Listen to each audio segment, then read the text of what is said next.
ఈరోజు దుబ్జా అంటే ఎర్రగడ్డలతో చేస్తారండి, కోడిగుడ్లు వేసి. మీరు గుడ్డు కారం అంటారు, లేదా గుడ్డు ఎర్రగడ్డల పులుసు అంటారు, కోడిగుడ్డు పులుసు అంటారు, నాకు తెలీదు.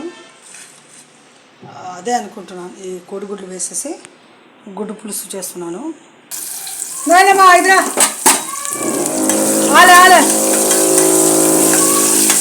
ఈరోజు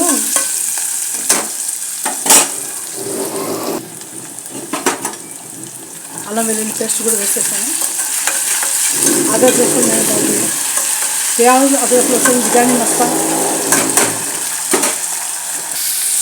ఎక్కువ ఎర్రగడ్డలు వేసుకోవాలండి. కోడిగుడ్డు పులుసు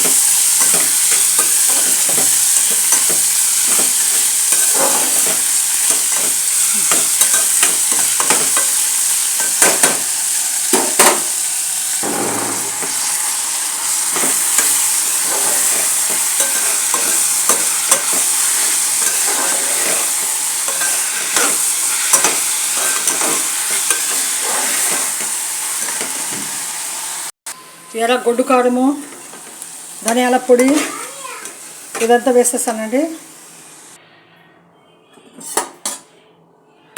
చూడండి ఎంత చక్కగా కోడిగుడ్డు పులుసు చేస్తాను. ఎర్రగడ్డలతో బాగా చేస్తారండి. ఇట్లా కోడిగుడ్డు పులుసు అంటారు దీన్ని. మంచి రుచికరంగా ఉంటుంది. ఈ విధంగా చేసుకోండి. చూడండి ఎంత చక్కగా ఎర్రగడ్డల కోడిగుడ్డు పులుసు అండి. బాగుంది కదా, మంచి రుచికరంగా ఉండి గుమగుమలాడిపోతున్నది వాసన. మీరు కూడా ట్రై చేయండి. Please like my channel, subscribe me.